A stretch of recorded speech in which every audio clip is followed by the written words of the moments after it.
pessoa admirável que foi Maurício Grabois.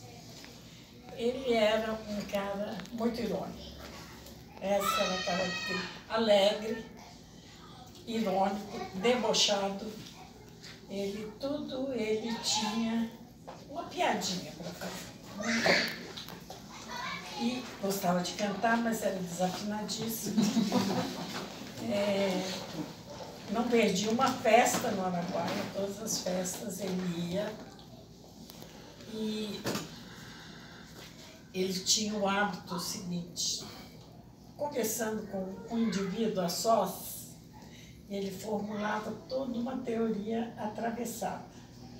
Tá certo? Eu me lembro de uma que deu muita discussão, que foi se existe luta de classe no socialismo.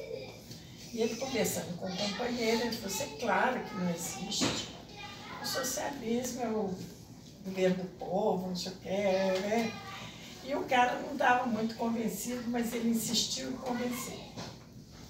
Depois, todas as noites, a gente conversava, né? E ele provocou esse assunto e foi ler os livrinhos dele. E aí foi uma maior discussão. Claro que tem luta de classe, né, no socialismo. Tanto que a gente tem a União Soviética e etc e tal, e papapá.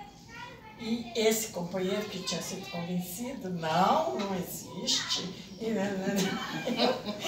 como ele não conseguia convencer todo mundo, ele pediu ajuda ao Maurício. E o Maurício estava fingindo que estava lendo, né? Ele disse, o quê? Não, existe luta de classe no socialismo? Isso é claro que existe. Mas você disse que não existia. Ele falou assim, isso é para você aprender, que a gente não deve confiar em chefe cegamente. A gente precisa desconfiar, tem que ter uma opinião sobre as coisas. E esse é um exemplo assim, que deu muita polêmica, porque nós ficamos horas discutindo se existia, se não existia. Mas ele levantava várias questões. Por exemplo, naquela época a gente não falava gay, a gente falava viado. E um dos temas que ele levantou, viado pode entrar no partido? Deu polêmica também. Porque ele vinha assim, não deve entrar, porque a polícia fica em cima, vai atrair a polícia para o partido, não sei o quê. E deu uma discussão não tão grande quanto a outra foi mais sobre a luta de classe. A outra coisa é... Mas qual foi a resolução? Que podia entrar, se o cara... Mas ele convenceu alguém? Hã? Ele fez o mesmo pergunta. Eu não lembro quem que ele convenceu, mas ele criou a polêmica. Porque ele fazia o seguinte, ele arranjava um bode expiatório para levar o problema para o público. A outra questão é se pode entrar um religioso no partido. Que foi a mesma polêmica, é viado, é religioso, Enfim, ele... Né, porque, inclusive... Ele gostava de causar. E ele sempre chegava a uma conclusão, tipo assim, que você é preconceituoso, você não aceita porque você é preconceituoso, né? E ele discutia, naquela época, não era comum discutir a homossexualidade, as religiões, tá certo? Era assim, comunista não tem religião, é ateu, ponto final. E ele punha isso em discussão. Né?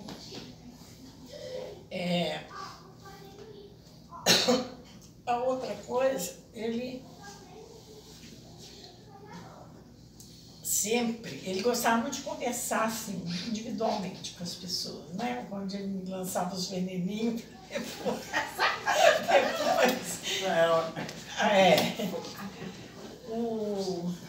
mas ele também conversava sobre as coisas pessoais. A sua cria.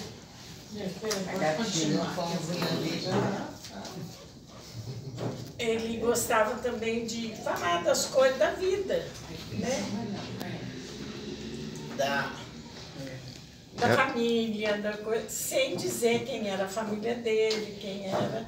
O filho dele estava lá e eu só fiquei sabendo que era filho dele muito depois, tá certo?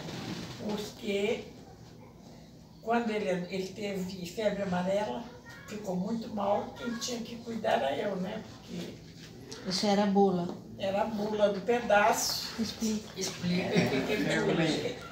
Bula é quem sabe ler bula, né? Ah, Porque médico mesmo não existia, entende?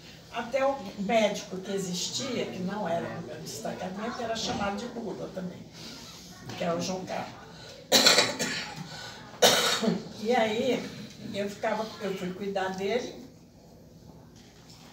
o que tinha para fazer? Nada, né? Muito pouco, né?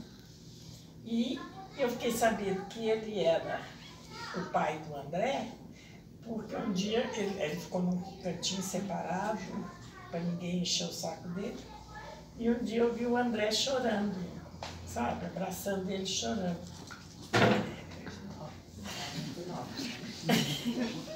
Então eu falei assim, aí eu olhei os dois assim, que eram parecidos, né? O André parecia um pouco aquele narizinho e tal. Aí eu falei assim, ele é seu pai, né?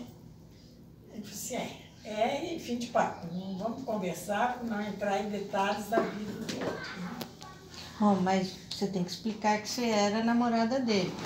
Mas eu era companheira dele, era companheira do André. Bem,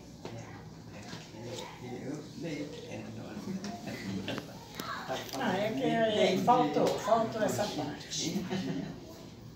Então era um pouco isso. E quando começou a guerrilha mesmo, eu fiquei muito próxima do Maurício, né? Porque quando o exército atacou os destacamentos... Posso fazer uma pergunta? Pode. Vocês se instalaram lá antes da guerrilha? Muito era antes. A guerrilha?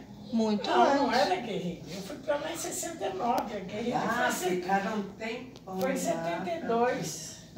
Outros ficaram menos tempo. Implantação da Não. guerrilha. Isso, né? Implantação, né? Então é mais ou menos isso que... Tá certo? E aquele negócio, aquela história do diário, que eu não aceito o diário que o Hugo Studart diz que é dele, porque ele me deu uma cópia em Word, e o Word para mim não é documento, né? Mas ele devia escrever. Isso ele escrevia o tempo todo, ele tinha um caderninho, o tempo todo estava anotando. Mas... Você ia falar de quando começou, depois que começou a guerrilha. Desculpa. Nós ficamos muito próximos. Nós ficamos muito próximos porque quando o exército atacou o destacamento lá, ele, Maurício, estava lá. Então, a gente ficou muito próximo, um bom tempo. Né? Então, eu conversava muito com ele, porque, né, principalmente de dia, que você não podia fazer muita coisa, a gente fazia mais à noite. Então, de dia, você conversava, sentava lá debaixo de árvore que não faltava, né? Na floresta. E conversava muito, né?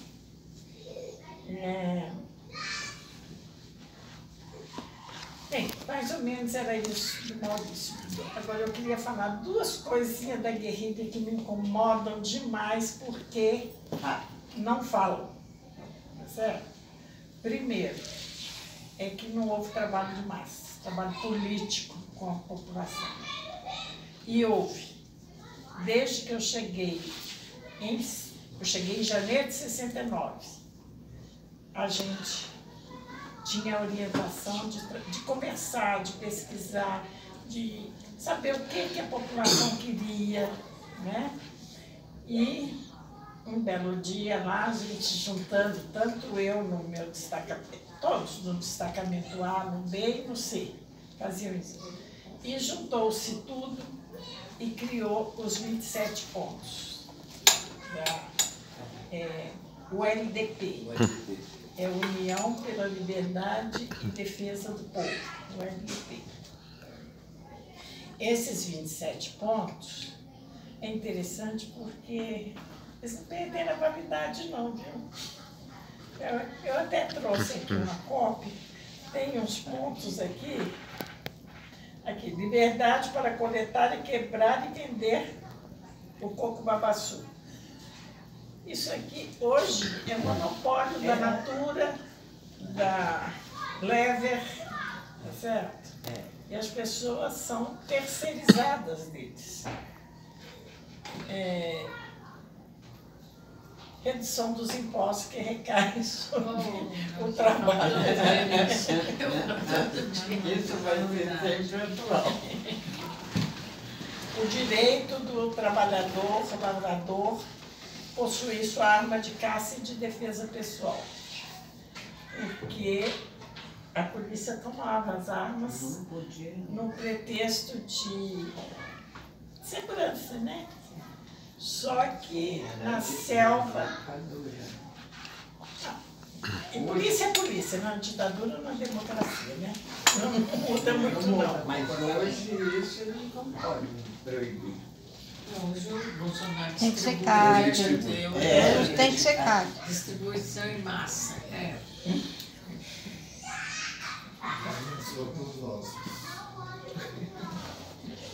Tem uma aqui que fala da proteção à mulher, proteção à mulher. Em caso de separação do marido ou companheiro, a mulher tem direito a uma parte da produção e dos bens domésticos. Ainda não é aplicado, né, hoje. Então, são 27 pontos que continuam, tá certo? Alguns perderam o valor e tal pelo tempo, né? Esse é um ponto que, então, houve um trabalho de massa que começou... Eu cheguei lá em 69, mas o Oswaldão e outros. Giancarlo, Maurício, chegaram em 67. O Oswaldão chegou em 66. Sim, mas depois os outros em 67. Em 67, 68 foram chegando outros, né? Então, desde essa época, a preocupação em levantar as necessidades.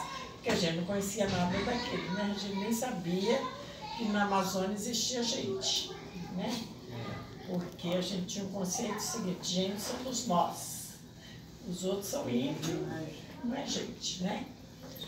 Então, esse ponto.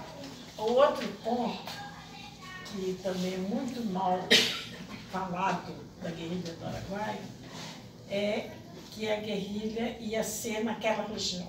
Não é verdade. Ali seria o ponto de apoio para as ações. Porque pensem bem, gente. O que você faz na guerrilha? Você sabota uma ponte, você ataca um quartel e tira as armas. Ali não tinha nada disso. Tá certo? Como fazer guerrilha? Brigar com o povo, com os macacos? Não tinha sentido fazer guerrilha naquela região. Ela aconteceu naquela região porque o exército nos atacou naquela região, no meio do caminho. E as pessoas falam que, sabe, a guerrilha rural não dá certo, não sei o quê. Mas esses dois pontos eu queria levantar. Posso fazer outro? Depois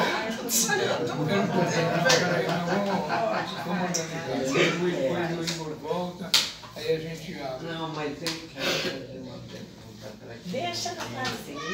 Ela não deu oportunidade, né? Eu não vejo aqui. Vocês não chamavam a atenção para o estilo de vida lá na Amazônia? Não, das pessoas que moravam Lá é o seguinte. Ele ia na festa. A voz ia na festa. Como que ele chegava na festa do nada? Ele, por um Ele era acaso, é convidado. amazônica? Ele era convidado. Eu era convidada. Não. E é o seguinte, ali era uma região de forasteiros. Tá. Então todo mundo tinha sua esquisitice. Todo mundo tinha seu esquisitíssimo. Era do Maranhão, outro era do Piauí, outro era do Mato Grosso. Tá certo? Eu fui para lá dizendo que era do Mato Grosso. E tudo que eu não conhecia, não sabia, eu dizia, na minha terra não é assim. Foi, por exemplo, para ficar calmo, eu responder a sua pergunta já. Então, era isso, a gente não era, vamos dizer, a gente era estranho, mas era estranho um monte de gente estranha. Certo? Então, passado.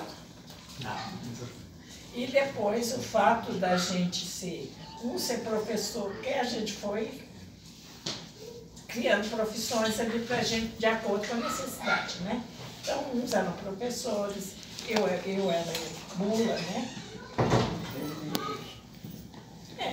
Não era nem enfermeira ainda, mas eu me formei bem depois. Mas sabia alguma coisa, né? Então, era bula.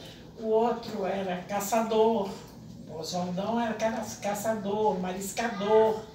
Certo? Cada um tinha uma qualidade e exercia, e isso agradava, atraía as pessoas.